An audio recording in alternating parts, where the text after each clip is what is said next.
তো বন্ধুরা কেমন আছেন? আশা করি সবাই ভালো আছেন। আবার নতুন একটি ভিডিও নিয়ে আপনাদের মাঝে হাজির হয়েছি। তো আজকে আমরা এই পোলো শার্টের প্যাটার্নটা করব। এটা হচ্ছে একটা hidden button long sleeve polo shirt, regular কলারের। তো আমরা কিন্তু পূর্বে অনেকগুলা প্যাটার্ন করছি, যেমন এখানে ট্যাঙ্ক টপ করছি, টি শার্ট করছি, রেগলাইন টি করছি, পোলো শার্টও করছি, নিট জগারও করছি। হ্যাঁ, তা পোলো শার্ট করছে, আবার কেন পোলো শার্ট করতেছি? তা আমরা আগের পোলো শার্টটা করছিলাম ফ্ল্যাট নিটের। হ্যাঁ, তা ফ্ল্যাট নিটের পোলো শার্টের একরকম কনস্ট্রাকশন, আবার রেগুলার কলারের পোলো শার্টের কনস্ট্রাকশন হয়েছে আর রকম। তার এখানে কাজ সবগুলো করার উদ্দেশ্য হলো আপনি যখন প্যাটার্ন মাস্টার হবেন তখন যদি আপনার তো এমন ভ্যারাইটিস কাজ আসবে, তাই না? তাই একটা কাজ করছেন আর একটা কাজগুলো একটু দেখা যায় যে আপনার বাধ্যা যাইতেছে কোথাও, সেটাকে ক্লিয়ার করার জন্য বেসিক থেকে এই কাজগুলো আসলে করার উদ্দেশ্য। আর এই কাজগুলো আমি করতেছি এই জন্য পরবর্তীতে আমরা কিন্তু প্রত্যেকটা প্যাটার্ন আমরা কিন্তু কোলো থ্রিডিতে কাজ করবো। হ্যাঁ, এটা মাথায় রাখবেন। আমি যে প্যাটার্নগুলো করতেছি প্রত্যেকটা প্যাটার্নই কিন্তু আমি কোলো থ্রিডিতে আবার ফিটিং চেক করব। তা আপনারা যারা নতুন কাজ শিখতে চাইতেছেন, এখানে বড় একটা অ্যাডভান্সেস পাবেন। সেটা হলো আপনারা বেসিক থেকে শুরু করে অ্যাডভান্স পর্যন্ত কাজ শিখতে পারবেন। আর যারা প্যাটার্ন মাস্টার হিসেবে আছেন, কোলো থ্রিডিতে কাজ শিখতে চাচ্ছেন, তারা কিন্তু এখান থেকে কোলো থ্রিডি কাজটা শিখতে পারবেন। যেহেতু আমি এখানে বেসিক আকারে একটা কাজ আপনাদেরকে শেখানোর চেষ্টা করছি। আর আপনারা যারা কাজ শেখার আগ্রহী আছেন, আসলে আমার চ্যানেলকে সাবস্ক্রাইব করে রাখবেন, কারণ পরবর্তীতে আমি যখন নতুন ভিডিও দেবো ভিডিও নোটিফিকেশনটা আপনারা সাথে সাথে পেয়ে যাবেন। আর যদি আপনারা বেশি বেশি আমার ভিডিওগুলো শেয়ার করবেন, আপনারা বেশি বেশি প্র্যাকটিস করবেন। আর যারা কাজের শেখার ইচ্ছা আছে, অবশ্যই আমার চ্যানেলকে সাবস্ক্রাইব করে রাখবেন। আর কাজ করতে যদি কোনো ঝামেলা মনে করেন, অবশ্যই কমেন্টস করবেন, কমেন্টসে আমি রিপ্লাই দেবো।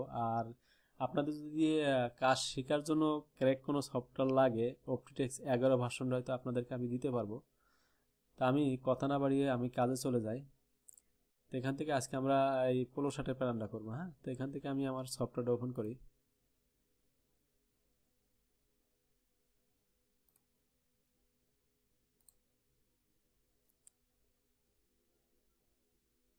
তা আমি কাজ করার সুবিধার ক্ষেত্রে আমি স্পেকটাকে প্রিন্ট আউট করে নিছি। তারপর যদি কোথাও আপনাদেরকে বোঝানোর চেষ্টা প্রয়োজন পড়ে, আমি এখান থেকে আপনাদেরকে দেখাবো। তা শুরু থেকে আমি রেক্টেঙ্গেল নিয়ে নেবো। তো আমার লেন্থের মেজারমেন্ট আছে এখানে 71 cm। তা আমি এখান থেকে 71 cm লেন্থ বসিয়ে দেবো। এখানে আমার চেস্টের মেজারমেন্ট আছে 52 cm। তো এখান থেকে আমি 52/26 বসিয়ে দেবো, যেহেতু প্যাটার্ন আমি হাফে করব। তা সর্বপ্রথম আমরা কি করব, আমরা সর্বপ্রথম বরাবরের মতো এখানে শোল্ডারের উইথটা বসিয়ে দেবো। তা শোল্ডারের উইথ আমার হচ্ছে 44 cm, এখান থেকে আমি 22 cm বসিয়ে দেবো। তা আমি এখন এটা কিন্তু আমার কার পয়েন্ট চলে আসছে, এখানে গেরি পয়েন্ট আসে না। তো এখানে সিলেক্ট থাকা অবস্থায় আমি কিবোর্ড থেকে ইন্টারপ্রেস করলে এখান থেকে যে ডায়ালগ বক্স চলে আসবে, এখান থেকে আমি গ্রেডিংয়ে ক্লিক করলে এটা আমার গ্রেডিং পয়েন্ট হয়ে যাবে। তো এখন আমি নেক উইথের মেজারমেন্টটা বসাবো। তার নেক উইথের মেজারমেন্ট দেখাইছে আমার এখানে 18 cm। তা 18 থেকে আমি 9 cm বসিয়ে দেবো। হ্যাঁ, এখান থেকে আমি 9 cm দিয়ে দেবো। তো সেমভাবে আমি নেক ড্রপের মেজারমেন্টটাও দিয়ে দেবো। ফ্রন্ট নেক ড্রপ আমার এখান থেকে 9 cm দেখাইছে, তা আমি এখান থেকে 9 cm দিয়ে দেবো।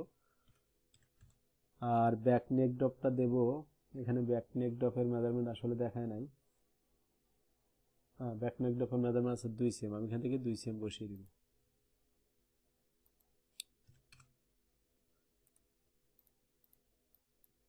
তা আমি আপনাদেরকে আর একটা জিনিস দেখাবো, সেটা হলো আমরা তো এখানে শোল্ডার যে স্লোপিংটা, হ্যাঁ, এখানে শোল্ডার স্লোপিংটা কিন্তু 5 cm আছে এই ভায়ারের জন্য। কিন্তু অনেক অনেক ভায়ার দেখবেন যে 18 ডিগ্রি, 20 ডিগ্রি এরকম একটা ডিগ্রি দিয়ে দিই। তার ডিগ্রিটা আমরা কিভাবে ইউজ করতে পারি? তো এখানে ডিগ্রি আছে, আমি এই ডিগ্রি না ইউজ করেও আমি হয়তো অন্যভাবে করতে, আমি কি ম্যানুয়ালি করি, ম্যানুয়ালি আপনাদেরকে দেখাই। তারপর আমরা এখানে যে অ্যাডভান্স যে ফিচার্সগুলো আছে আমরা এগুলো নিয়ে কাজ করবো। হ্যাঁ, তা ম্যানুয়ালি আমি কিভাবে কাজ করি দেখেন। এখান থেকে আমি এই দুইটা রুলার নিব। রুলার নেওয়ার পরে এটাকে স্কেল বলে। স্কেল নেওয়ার পরে এখান থেকে সিলেক্ট থাকা অবস্থায় ইন্টারপ্রেস করে আমি যদি 18 ডিগ্রি দিতে চাই, এটাকে আমি 18 মিলি -1.8 দিব। তারপরে এটাকে আবার সিলেক্ট করবো। হ্যাঁ, এটাকে সিলেক্ট করে ইন্টার দিয়ে এখান থেকে -5 দিব। তা আমি এখন যদি এই পয়েন্টগুলো যদি আমি এইটার বরাবর নিয়ে আসি, এটা আমার অটোমেটিক 18 ডিগ্রি হয়ে যাবে। তা আমি এটাকে এখন আমি এখানে একটা পয়েন্ট বসিয়ে নিই। এটা হচ্ছে আমার আর্মল পয়েন্ট দেওয়ার জন্য। তাই আমি এখান থেকে এটা ডিলিট করে দিই।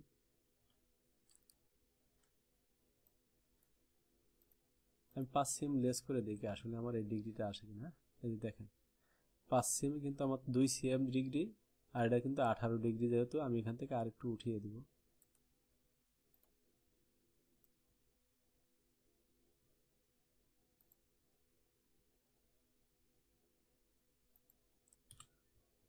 তো আমি যেহেতু আস্তে আস্তে অ্যাডভান্স লেভেলের দিকে আস্তে আস্তে, আমি কিন্তু এখন থেকে অ্যাডভান্স ফিচারগুলো এখানে আস্তে আস্তে অ্যাড করতে থাকবো। আমি বেসিকগুলোতে কোনো অ্যাডভান্স ফিচার অ্যাড করি না, আমি খুবই আস্তে ধীরে ম্যানুয়ালি কাজ করছি।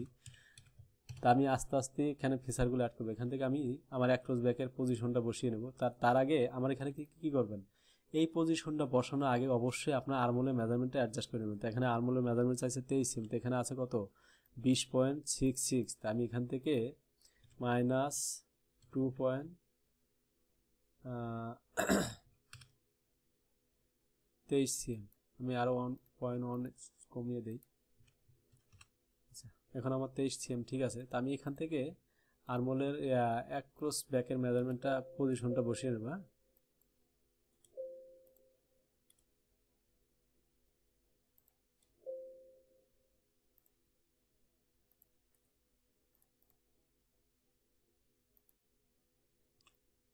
এখন আমার অ্যাক্রস ব্যাকের মেজারমেন্ট কত আছে, এখানে অ্যাক্রস ব্যাকের মেজারমেন্ট দেখাইছে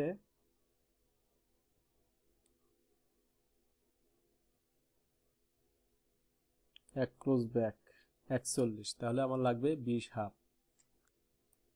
এখান থেকে 2.36 আরো 1 সিএম কমিয়ে দিতে হবে।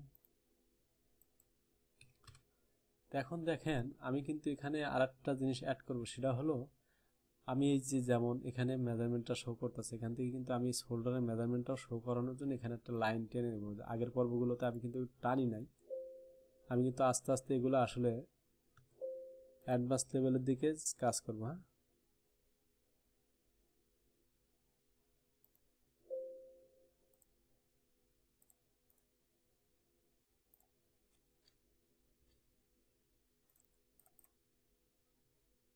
আমি এখান থেকে ব্যাক পয়েন্টটা রিমুভ করে দিয়ে এখান থেকে আমি শেপটা টেনে নেব।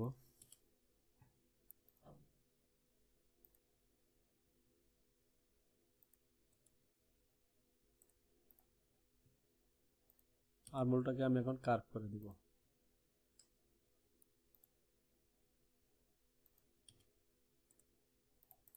সেম ভাবে আমার চেস্টের মেজারমেন্টটা শো করার জন্য আমি এখান থেকে একটা লাইন টেনে নেব। তো চেস্টের মেজারমেন্ট আমার 2.5 সেম নিচে, এখানে 2.5 সেম নিচে আমি একটা লাইন টেনে দেবো।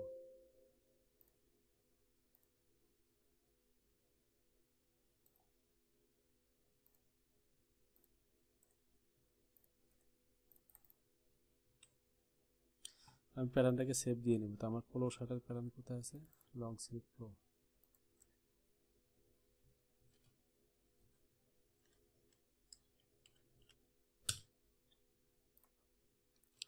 আমি এটাকে কপি করে একটা ফর্ম পার্ট বানিয়ে নেব। তো এটাকে আমরা ফর্ম পার্ট করব। এখান থেকে আমি এটা ডিলিট করে দেবো, এটাকে আমার দরকার নাই, যেহেতু আমি এক পার্টের ভিতরে রাখছি, ওখান থেকে আমি মেজারমেন্টটা শো করব।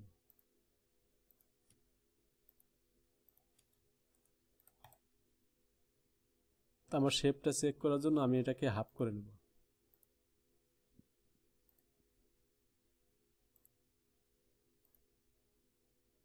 ব্যাক পার্ট ঠিক আছে, আমার ফর্ম পার্টে একটু শেপটা অফ শেপ আছে, এটাকে আমি অ্যাডজাস্ট করব। আমি এখানে দেখেন আস্তে ধীরে কিন্তু আমি প্র্যাকটিক্যাল ফিল্ডে যেভাবে আমি কাজ করি সেমভাবে আপনাদেরকে দেখাইতেছি।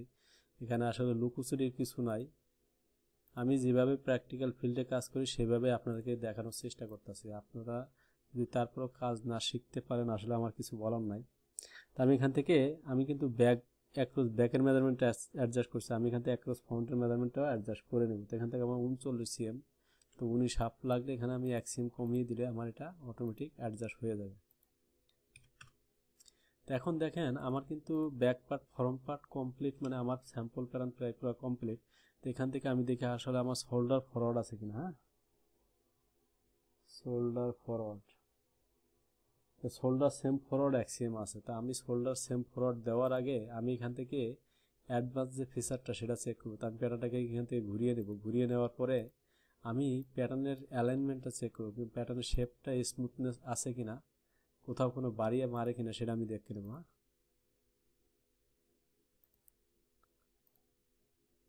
আমার প্যাটার্নের শেপ আছে, যা আছে চলবে, কারণ এখানে যখন একটা প্রোডাকশনে যখন এটা স্লিপটা জয়েন করবে, এখান থেকে যদি আপনার পয়েন্টটা বাড়তি থাকে দেখা যায় কাইটটা পড়ে যাবে, কিংবা যদি এখানে ভিতরে ঢুকে এখানে পয়েন্টিং হয়ে যাবে। হ্যাঁ, তো এই জিনিসগুলো আপনারা চেক করে নেবেন। তাই আমি এখন শোল্ডার ফরওয়ার্ডটা এখান থেকে দিয়ে নিই। তো শোল্ডার ফরওয়ার্ডটা কীভাবে দিই, এখান থেকে দেখেন যে কেসি আছে, কেসির মতো এখান থেকে আমি এই লাইনটা দেবো। লাইনটা দেওয়ার পরে এখান থেকে এক্সিএম, যেহেতু আমার এক্সিএম চাইছে আমি এখান থেকে এক্সিএম দেবো, এখান থেকে এক্সিএম দেবো। হ্যাঁ,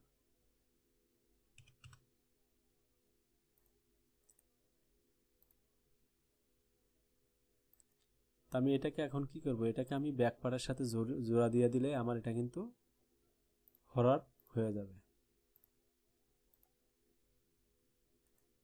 আমার কিন্তু ফরওয়ার্ড হয়ে গেছে। তো আমি এখান থেকে ফরওয়ার্ড টিক চিহ্ন রাখার জন্য এখানে একটা কাটমার দিয়ে দেবো, এখানেও একটা কাটমার দিয়ে দেবো।